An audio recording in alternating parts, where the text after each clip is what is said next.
Bonjour tout le monde, le Woody Allen annuel est arrivé, on va dire il est un petit peu en retard, il est sorti en 2017 aux États-Unis et il vient d'arriver chez nous là au début de l'année. Il y aura un nouveau Woody Allen qui sortira à la fin de l'année qui s'appellera A Rainy Day in New York. Celui-ci s'appelle Wonder Wheel et se déroule à Coney Island dans les années 50. On suit 4 personnages, le narrateur de l'histoire est Mickey, un maître nageur joué par Justin Timberlake, qui est dans une relation extra-conjugale avec Ginny, une femme mariée jouée par Kate Winslet. Une ancienne actrice qui essaye de refaire sa vie avec Humpty, son mari donc actuel avec lequel elle trompe, qu'elle trompe avec Mickey. Et tout ce petit monde va être chamboulé par l'arrivée de Carolina, la fille de Humpty, qu'il n'a pas vue depuis des années puisqu'elle est partie se mettre en couple avec un mafieux. Et comme elle vient de lâcher des informations à la police et de devenir informateur pour la police, elle est désormais recherchée par la mafia. Elle a donné des informations parce que ça se passait mal avec son mec, mais elle est désormais recherchée par la mafia, même avec son mec, ça la protégera pas. Donc elle vient demander la protection de son père et être cachée au milieu de cette fête foraine des mafieux qui la poursuivent, ce qui va enclencher tout un tas de problèmes dans la vie de ces personnages qui étaient déjà établis et qu'elle vient un petit peu chambouler. Le film est pas mal, et à vrai dire, je suis surpris de voir à quel point Woody Allen arrive à redevenir intéressant avec ses films récents. C'est-à-dire que Woody Allen est quand même dans une formule extrêmement répétitive et sort un film par an, généralement tous avec à peu près la même gueule, c'est-à-dire à peu près la même musique jazzy, avec le même générique, avec les mêmes écritures et la même police d'écriture à chaque fois sur chaque générique. Et il avait même beaucoup de mal à avancer au niveau technique, puisque jusqu'à il y a peu de temps, il mixait encore en mono. Ce qu'on ne fait plus depuis les années 20, à peu près. Non, c'est pas vrai, les années 20, il n'y avait pas encore de sonore, mais à part la radio. Mais, enfin voilà, quoi, le mec, il était quand même un petit peu archaïque dans son truc, et depuis, apparemment, sa collaboration avec Amazon, parce que le dernier film qu'il a sorti, Café Society, c'était aussi avec Amazon, et là aussi, il avait incroyablement renouvelé son style, puisqu'il avait travaillé pour la première fois avec un chef-op qui travaillait dans le numérique, et c'était son premier film numérique. Woody Allen qui passe au numérique d'un coup, c'était quand même assez space. Et les cadres étaient extrêmement travaillés, très symétriques, extrêmement composés, ce qui est pas si habituel que ça pour Woody Allen. Il a une direction qui est très précise, mais d'habitude pas aussi esthétisée. Et c'est vrai qu'il y avait un gros renouveau dans le cinéma de Woody Allen avec Café Society, et il y a à nouveau un renouveau du cinéma de Woody Allen avec Wonder Wheel, puisque le film, en étant une histoire de Woody Allen assez basique, une histoire d'amour, avec des tromperies, avec des épées de Damoclès énormes qui planent au-dessus des personnages, etc., etc. Et une espèce d'étude de personnages, on met des personnages dans une réaction et on essaie de les faire réagir. Il est en plus, cette fois-ci, extrêmement esthétique. Il y a à nouveau un travail du cadre qui est vraiment surprenant pour Woody Allen, y compris des effets spéciaux, ce qui est aussi très surprenant pour Woody Allen. C'est pas des effets spéciaux énormes, c'est genre reproduire Coney Island dans les années 50 et remettre autant de plagistes sur la plage, des trucs dans ce genre-là, c'est pas des trucages extrêmement compliqués, mais quand même, c'est pas habituel pour Woody Allen.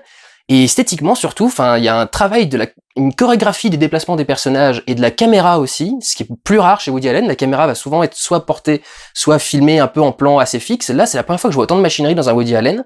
Vous avez des plans de caméra qui sont incroyables là-dedans, et il y a un travail de la lumière aussi qui est assez ouf. Travail des ambiances et des températures de couleurs, et il y a une lumière extrêmement artificielle finalement. Ce qui donne globalement, avant de rentrer plus dans le détail sur ces points-là, ce qui donne globalement à ce Woody Allen un côté plus éthéré, plus étrange et en même temps réaliste, quelque chose d'assez particulier, qui marche assez bien, et qui fait encore une fois, surtout avec les bons acteurs qu'il a à l'écran, on a envie de suivre cette histoire, on a envie de suivre ces personnages, on a envie de voir jusqu'où est-ce qu'ils vont arriver. Quand on connaît un peu Woody Allen, on voit un peu la fin arriver, mais c'est encore une fois du Woody Allen, quoi. Je crois qu'il y a quasi qu'un mec comme lui qui peut sortir des scénarios comme ça, encore que, vu la formule, n'importe qui pourrait le faire, mais c'est vraiment ce qui le passionne, et je trouve ça assez intéressant, encore une fois, avec une fin qui vient un petit peu pas de nulle part, mais qui est pas la fin qu'on nous aurait vendu en principe dans un film dans ce genre-là. Donc, globalement, je vous encourage à aller voir le Woody Allen annuel. Ce sera une bonne expérience, je pense, et vous devriez apprécier. Si vous aimez bien le style en général de Woody Allen et de ses personnages, vous devriez plutôt apprécier. Pour entrer donc un petit peu plus dans le détail, c'est vrai que ces mises en scène sont vraiment pas habituelles pour Woody Allen.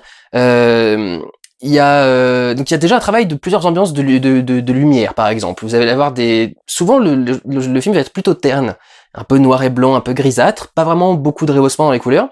Et vous avez 2 couleurs principales qui vont s'affronter dans le film, tout ce qui est chaud, jaune, rouge, orangé, et un bleu assez froid, du coup, c'est la base de ces températures de couleur. Et alors lui dit que c'est par personnage.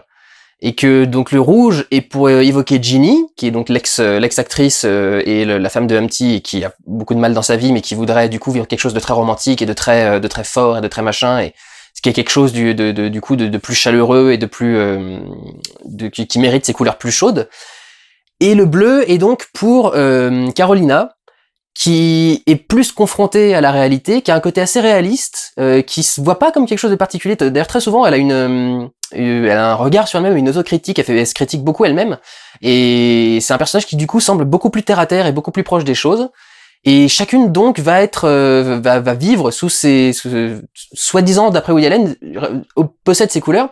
En ce qui me concerne, je trouve plutôt au final, dans le résultat final du film, que c'est une question justement de couleur émotionnelle de la scène. C'est-à-dire que littéralement, il apporte la couleur émotionnelle de la scène avec la lumière, qui est littéralement colorée comme l'émotion qu'il veut montrer. C'est-à-dire que si les gens sont assez tristes, ça va être plutôt bleu. Si c'est plutôt réaliste, ça va être plutôt noir et blanc. Et si c'est plutôt les grands rêves de grande vie romantique de Ginny, ça va être du jaune, du rouge, des trucs dans ce genre-là. Et il y a un travail justement de la façon d'utiliser cette lumière qui est encore une fois extrêmement prononcé et qui est pas habituel vraiment chez Woody Allen. Il va y avoir par exemple des personnages qui seront éclairés par des sources de lumière parce qu'elles se reflètent sur les murs et pas directement parce qu'elles les touchent. Donc on va avoir une grande lumière rouge qui va arriver sur le mur, et se réfléchissant sur le mur, ça dessine du coup le personnage.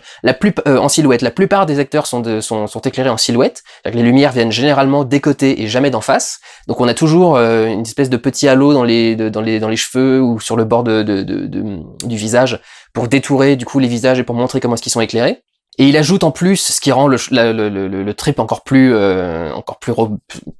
j'ai Rococo en tête, je suis pas sûr que ce soit le bon terme, mais quelque chose de très chaleureux et de très vivant, avec une légère diffusion des lumières au-dessus de l'image. Ce que vous pouvez retrouver par exemple dans les vieux soaps.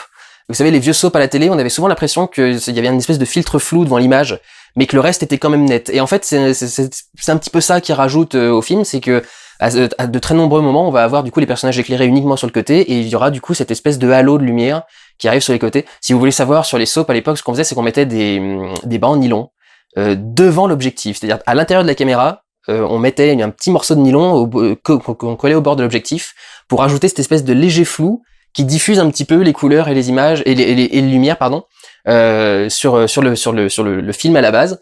Sur le film final, ce qu'on a arrêté de faire parce qu'au bout d'un moment foutre de la colle sur des optiques c'est un petit peu chiant, enfin c'est pas le meilleur truc à faire, et en plus maintenant on peut le faire très très facilement avec un trucage numérique. On peut aussi le refaire, cela dit, au tournage avec des lentilles toutes simples et des filtres à mettre devant les lentilles. Bref, ça donne du coup tout ça un côté très éthéré et très particulier, d'autant plus que les couleurs les lumières arrivent de façon presque théâtrale. Cette façon va vraiment avoir des lumières qui débarquent, qui petit à petit arrivent dans la scène et qui éclairent les personnages en rouge ou en jaune quand ils sont en train de se lancer un grand monologue avec un grand rêve par exemple, quand Ginny est en train de faire ses grands rêves oui voilà, avant j'étais actrice et puis je me suis enfuie, machin. Quand elle raconte un petit peu ce qu'elle voudrait faire et que c'est très très romantique, la lumière vraiment petit à petit arrive en fondu, quoi. Ils utilisent des modulateurs, c'est des trucs de cinéma, mais vraiment petit à petit, et donc d'un seul coup on a du rouge qui arrive pour l'éclairer sur le côté ou légèrement de trois quarts pour que ce soit un peu plus sur tout le visage. Et ça va être souvent, par exemple, uniquement sur certains personnages. Sans vous dire sur certains personnages, parce que sinon je vais vous décrire des scènes. La maison de Ginny et Humpty, c'est le salon qui est généralement dans une teinte plutôt réaliste, puisque c'est éclairé par les grandes fenêtres qui donnent sur la fête foraine de Coney Island. Et il y a un petit coin cuisine, qui est, évidemment, femme dans les années 50, le coin de Ginny, et ce coin-là est toujours éclairé en jaune ou en orange. Peut-être même un léger rouge à certains moments du film, ce qui est vraiment pas habituel pour Woody Allen, mais ce qui marche vraiment très très bien, quoi. C'est un peu comme si chacun avait son petit coin dans la maison et qu'on voyait du coup ces différentes personnalités cohabiter les unes et coexister les unes avec les autres, et en quoi est-ce qu'elles se mélangent ou est-ce qu'elles se mélangent pas. Ce qui vraiment marche très très bien et assez joli à voir, surtout additionné au travail de la caméra, puisque le dernier point au niveau technique et réalisation, c'est cette machinerie pour un Woody Allen. Ça fait longtemps que j'ai pas vu un Woody Allen tourner avec autant de machinerie, quoi. Je sais même pas si j'en ai vu un tourner avec autant de machinerie. Généralement, ça doit être de la caméra sur trépied avec Woody Allen. J'ai plus de souvenirs de caméra à épaule, peut-être plus dans les années 90, cela dit, mais moins depuis les années 2000 et depuis Matchpoint et son renouveau un petit peu. Mais c'est vrai que généralement c'est plutôt des trucs très soit très stables, soit au contraire très documentaires. Là, pour le coup, on a vraiment des plans en grue. On a tout un plan où il y a le Mickey qui est au-dessus de son fauteuil pour observer la baignade et pour voir s'il y a des gens qui se noient. Il descend pour rejoindre un personnage et on a vraiment le plan qui commence à l'étage et qui le récupère et qui le suit pendant tout le moment où il descend et il arrive en bas de son ponton là et où il parle avec le personnage. Et c'est pas le genre de choses qu'on aurait eu d'habitude avec Woody Allen. Il aurait peut-être filmé depuis le bas ou alors il l'aurait filmé depuis le haut en train de descendre et après on aurait eu un cut. Enfin, là, du coup, avoir en un seul plan suivre le personnage qui descend, etc. C'est assez neuf finalement dans sa mise en scène. Pareil, il y a d'autres moments où on va avoir des personnages qui vont clairement regarder la caméra. Mickey par exemple, qui est le narrateur, donc quelque part ça se justifie. Et il va y avoir tout un plan où il remonte du coup sur son observatoire de maître nageur. Et pendant tout le moment où il monte, regarde la caméra droit dans les yeux et il ne la lâche jamais. Donc il est en train de monter, il la regarde tout le temps, il a toujours le regard rivé droit vers le truc. C'est pas habituel pour du Woody Allen, c'est vraiment surprenant et c'est assez particulier. On peut noter d'ailleurs que ça s'accompagne de... c'est quelque chose de plus traditionnel chez Woody Allen, mais de plans assez longs. C'est vrai que Woody Allen, c'est un mec qui a beaucoup travaillé le plan séquence, pas dans ses derniers films, justement, moins dans ses derniers films, encore que les grandes scènes de discussion. Il adore faire les grandes scènes de discussion en plan séquence pour que ce soit très vivant. Et là, du coup, un peu plus que dans ses anciens films, il y a une existence très prédominante du plan séquence sur l'ensemble des plans du film, qui donne du coup un sentiment aussi très particulier. Le film fait globalement, et je suis surpris, je me suis renseigné, mais apparemment non, j'étais persuadé que c'était une adaptation de pièce de théâtre. Parce que ça fait pièce de théâtre. Ça fait...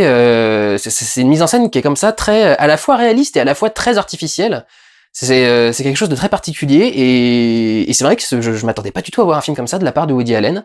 Pareil, il y a des très très très grands angles pour filmer le plus de choses possible. C'est un peu plus habituel chez Woody Allen, mais pas à ce point-là non plus. Donc c'est vrai que c'est en termes de mise en scène, c'est quelque chose d'assez surprenant pour du Woody Allen. Au niveau de l'histoire, c'est un peu plus traditionnel, mais il y a aussi de bonnes choses de ce côté-là, en particulier de très bonnes performances d'acteurs. Que ce soit James Belushi, Justin Timberlake, Juno Temple ou Kate Winslet, ils sont tous excellents, ils habitent tous sur leur rôle et ils y correspondent parfaitement. Donc ils jouent tous incroyablement bien. Les personnages sont assez intéressants à découvrir et à développer. On met du temps d'ailleurs à comprendre certaines des relations qu'il y a entre certains personnages. Le personnage de Mickey, on met quasiment 15 minutes à découvrir le lien avec les autres. Mais sinon ça marche plutôt bien et les interactions entre les personnages sont plutôt intéressantes. Donc voilà, en ce qui concerne l'histoire, c'est assez traditionnel, mais en ce qui concerne la réalisation, c'est un Woody Allen assez surprenant, ce qui, globalement, m'encourage à vous envoyer le voir. Si ça vous intéresse, je vous propose d'aller voir Wonder Wheel, c'est plutôt pas mal. Voilà, je vais vous laisser avec ça, prenez soin de vous, allez voir des films, ciao.